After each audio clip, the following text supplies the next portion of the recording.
Welcome to this week's Harness Racing Alumni Show. I'm Freddie Hudson, and I'm here today with Trade Martin and Bob Marks. This week's Harness Racing Alumni Show is brought to you by Hunterton Farm, selling their consignments at the upcoming Lexington Select Year-End Sale, September 29th through October 3rd, and at the Harrisburg Sale, November 3rd through the 7th. For more information, visit huntertonfarm.com.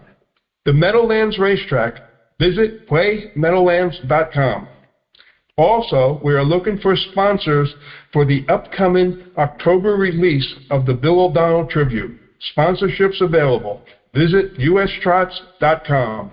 The Harness Racing Alumni Show with your hosts, Freddie Hudson and Trade Martin.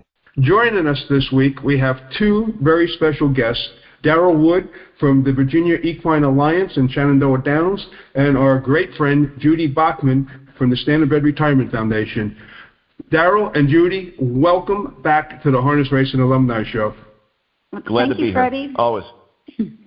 Okay. Hey, Darrell, I'm going to start with you. It looks like a lot of new things are happening over at Shenandoah Downs. You have a whole new stable area. In the stable area, have you guys installed cameras on the horses this year? Yeah, we actually have, Fred. This is our 10th year of racing up in Woodstock, Virginia, and it's a fairground, so it's a facility that's not built and meant to be a racetrack. But over the years, we've tried to make upgrades every year, and we're really, really close to making it look and feel and act like a racetrack, especially the barn area. So we invested over $2 million this year and built a 175-stall barn that's just fantastic. And it's changed the way that we do things. Instead of having stalls under tents, which are susceptible to weather issues, of course, we've now got this beautiful brand-new facility. We've got cameras installed there. So, yeah, it's a huge step forward for us, actually a game changer. And we just started using it here when the meet opened 2 weeks ago. So far, so good. Are you still using the other stalls with the tents, or are they gone? We're using some, but way to a lesser extent, and they're only ship-in stalls. So the horses coming in for just Saturday or Sunday or for the weekend are based there, and it's just made life, the sleepless nights for when the forecast calls for 40-mile-an-hour winds and a potential storm coming, and that now is just gone. So we know we've got a safe facility for the horses and the horsemen, and we can accommodate now under permanent structures about 210 horses. So that kind of takes care of all the horses that are based at the track throughout the meet and trained there 7 days a week. So it's a multi-purpose barn. So the county fair, whose facilities and grounds we're on, can use that during the fair as well, and we use it during the race meet. So it's really become a nice win-win situation. When is the big fair day over there, the October fair? I think it's the October fair. Your big fall festival? Yeah, that's called Autumn Fest, and it's coming up a week from Saturday, October 4th. We'll have about 4,000 people on the grounds, all of whom will at some point during the afternoon watch and wager some harness races, which is great. The big county fair they hold there precedes our fall meet, and they do 4 days of non-betting races for the standardbreds there. So there's such a tradition of standardbred racing up in Woodstock, Virginia, that goes back. This is the 108th year they've run the county fair there with harness racing. So it's generation to generation, that interest has kind of been passed down. Yeah, I remember I was there a couple of years ago, and I was representing the Standardbred Retirement Foundation on selling some of their merchandise there, and I think we sold close to $1,000 worth of merchandise. Judy, is that correct? I do recall that. Yes, you were quite busy, and thank you so much for doing that. That was a great day there. And that was the day, Darrell, you had a lot of the university kids over there from the local college. Yeah. James Madison. I was really surprised at how they were going to the windows all the time betting. So. Well, it's good when you get mom and dad's money and you can invest that way. We always love that. That's great. Don't bet your own money. Use mom's. And so, Darrell, what other events do you have coming up? I know that you draw a younger crowd to Shenandoah Downs than most racetracks do. What events do you have coming up, and what is your secret to doing so? Well, we do get the younger folks when James Madison University's football team is out of town or they're in a bye week. So we haven't seen that big influx, but we hope to this weekend. We've got the popular wiener dog races like every track seems to be doing these days, and packs the grandstand with families and young people, and it's a great atmosphere. We're giving fans a chance to own a horse for a day and share in a $5,000 purse this Saturday. We've got the Autumn Fest that we just talked about here coming up. We've got a Pink Power event with the miniature horse races coming up. So every weekend we try to do something to tailor maybe to a little bit of a different audience and try to expose, new fans to this great sport. And hopefully if we can get them back, Fred, a couple, 3 times during the year to different events, we maybe can create a year-round customer that they can then wager maybe online even over the wintertime. Or go to Colonial Downs or go up to Rosecroft or Charlestown and enjoy, racing. And Darrell, you guys have been very, very generous to the charities and the different horse associations, or rescue associations, however we want to word that. You've been very generous to the Standardbred Retirement Foundation. Judy's here, and I think that, Judy, you have 90 horses in Virginia now? Just about. I was just looking at this the other day. We have a couple of big winners down there. One that earned $322,000. That was Come On Big Guy. And we have another one who earned $136,000, and that was Sudden Interest. And he's getting up in years, and he's 20. I'm sure he's quite happy to be turned out and enjoying the rest of his life. He certainly deserves it. And we really appreciate your support. I mean, this is how we can get this done. There's nothing standard about supporting these horses, and your support has just been so steady, and we're very grateful. Yeah, we're set up a little bit different. Come out. Yeah, no, we want you in October. We're still trying to get that date that we can do a formal check presentation event with several nonprofits there together, but. We're set up as a 501c6, different from probably a lot of other tracks. But it's a horse. We're a horseman's group. It's not a casino per se. So, a very understanding of the need for aftercare after the racing, careers are done for both thoroughbreds, standardbreds, steeplechase horses, everybody. So, what you guys do, Judy, is fantastic. Well, thank you. I think, the big thing is the public likes to see that these horses are taken care of. People are very passionate to animals these days, and it's very important, and it's terrific that you recognize it. So thank you very much. Yep, no, happy to do it. Hey Darrell, is the governor and his wife going to be attending the races this year? Governor Yukon? The latest we heard is that the governor's wife is extremely passionate about horses, horse racing, breeding, and as far as I know, she's penciled in the last day of the meet on October 26th. So, but again, the dates have changed a couple times, but she definitely wants to make it out this fall, and looks like closing day might be the one. Okay, that was she was supposed to be there the last closing date when I was there also. And I think something came up where they couldn't make it at the last minute. So that's been great for Virginia, just their interest and passion, really her passion, especially about just horses and the whole industry. It's been great. Is Foiled again going to make an appearance again? He's been out, I think, 3 times so far over the last 7 or 8 years.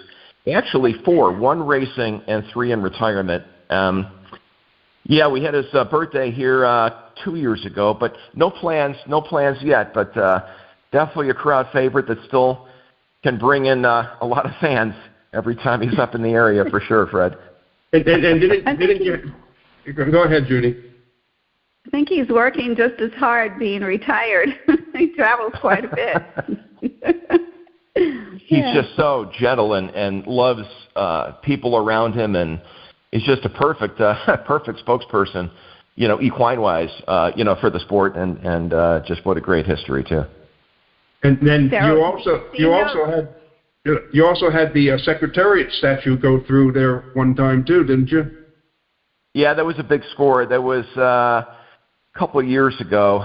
On the way, it was actually between the Kentucky Derby and the Preakness, and we happened to be not too far off the beaten path from point A to point B. So we had him reside on our property for a week, and the fans got to come out and get pictures and T-shirts, and yeah, that was something. I mean, that's arguably the greatest racehorse of all time, just bred about 30 miles north of Richmond, kind of the hometown horse, and boy, was there a lot of people there to see that statue. Oh, nice. Okay. Yep, the fans love the horses. It's so nice. Yeah. They do. and Judy, what type of events does the Standardbred Retirement Foundation have coming up?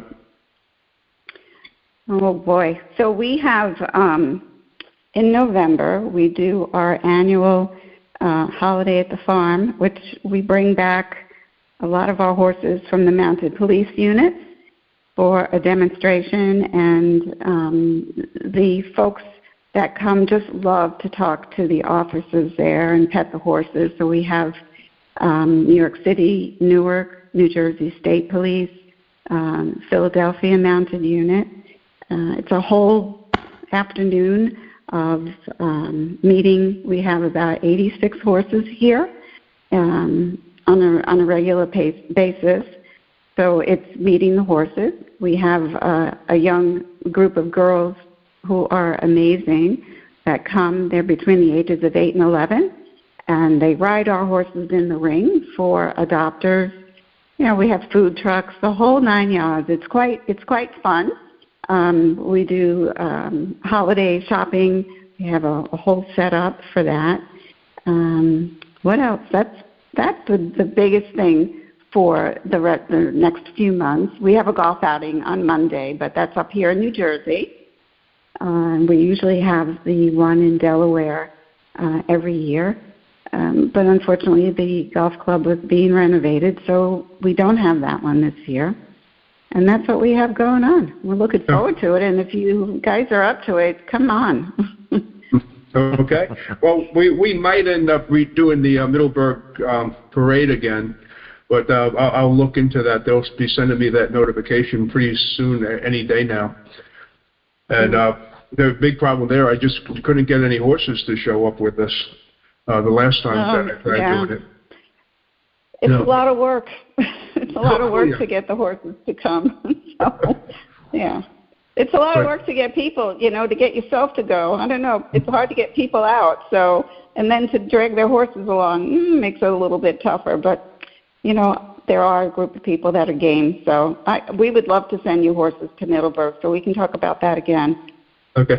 And the other thing for your fall festival, Judy, do you have, is with the mounted police horses coming in from New York, is Jeff Gural and Monica Benkel's horse coming with them? Genius. Yes, and he's got the perfect name, Genius. he's their star. Yeah, they bring him everywhere. So you'll see him in the Macy's Day Parade. You'll see all of our standardbreds that the New York Mounted Unit has in the Macy's Day Parade, which is really kind of cool to watch on TV. Yeah. I didn't know that he was in the Macy's Day Parade. No, so that's new news to me. Oh, maybe we'll put out a press release before that so people can look for him. He's quite the hunk. Yeah. But, and so what else is going on, Darrell? My goodness, well, Virginia's Darrell, busy. I will say that. Yeah, we've got we're up to 14 weeks of standardbred racing now, 7 in fall and 7 weeks in spring now. Next year will be the 4th straight spring meet. Thoroughbred continues to grow rapidly. This year, Colonial Downs ran 44 days of racing. Again, that's up from 15 in 2019, and that's after being shuttered for 5 years previously. So the thoroughbred industry has just rebounded tremendously. The Virginia Derby, after years as a turf race, was switched over to the dirt in March as a prep race for the Kentucky Derby. It works with Churchill Downs owning Colonial now. And the new date was just announced last week for 2026. That's going to be March 14th. The first ever advanced sales sellout at Colonial Downs ever. And it's just, so there's big things happening here in Virginia, and we're, excited from a standardbred perspective to be part of that growth. You've done a tremendous job, absolutely tremendous job. And these other tracks really should take a look at what you're doing to help themselves, because you really stand out. You've grown it. You've got a lot more interest in fans. It's terrific. We're here for the races. We want to promote racing. But, Darrell, you also have the steeplechase races that take place in the spring and the fall, and they draw a huge crowd. I mean, you get 70,000 people for the steeplechase races. Yeah, that was pre-COVID, Fred, but yeah, close to 70 back in 2018. It's the Virginia Gold Cup specifically that gets that number.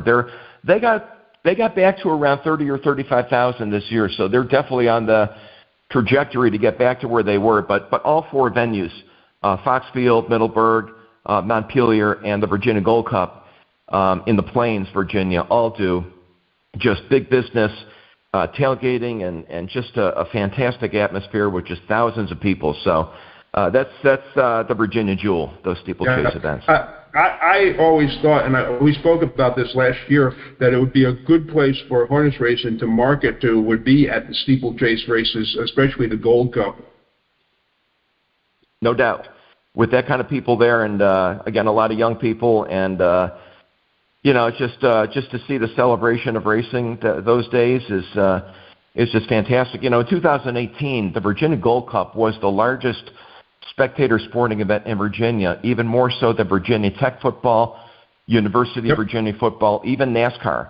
So that's the impact that Virginia Gold Cup has. So just a great event to have in Virginia. Yeah. I bring that up because, Judy, I think that would be a good place to sell merchandise. Okay. in front of 30,000 people, that's a good clientele. Okay, I'm coming. With that, I'm gonna close the show out. And Judy, do you have any closing words? And Darrell, you have any closing words before we close up? Judy, you want to go first, sir? I have my thanks.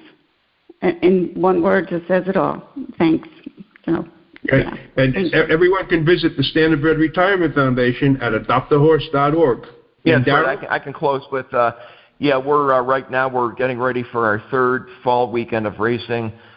We go through the end of October every Saturday and Sunday at 105, and encourage people if they're out traveling. We're right off Interstate 81 between Winchester and Harrisonburg, and really easy to get to. We're right off the exit. Encourage people to check us out. It's definitely a throwback style of racing. There's no frills. There's no dining rooms or suites. It's just a rickety old grandstand, and everyone's into the live racing. So good atmosphere. Okay. Hunterton Farm, selling their consignments at the upcoming Lexington Select Urine Sale, September 29th through October 3rd, and at the Harrisburg Sale, November 3rd through the 7th. For more information, visit huntertonfarm.com. The Meadowlands Racetrack, visit playmeadowlands.com. Also, we are looking for sponsors for the upcoming October release of the Bill O'Donnell Tribute. Sponsorships available. Visit ustrots.com. That's a wrap for this week's show. Thanks for listening, and please join us again next week. The Harness Racing Alumni Show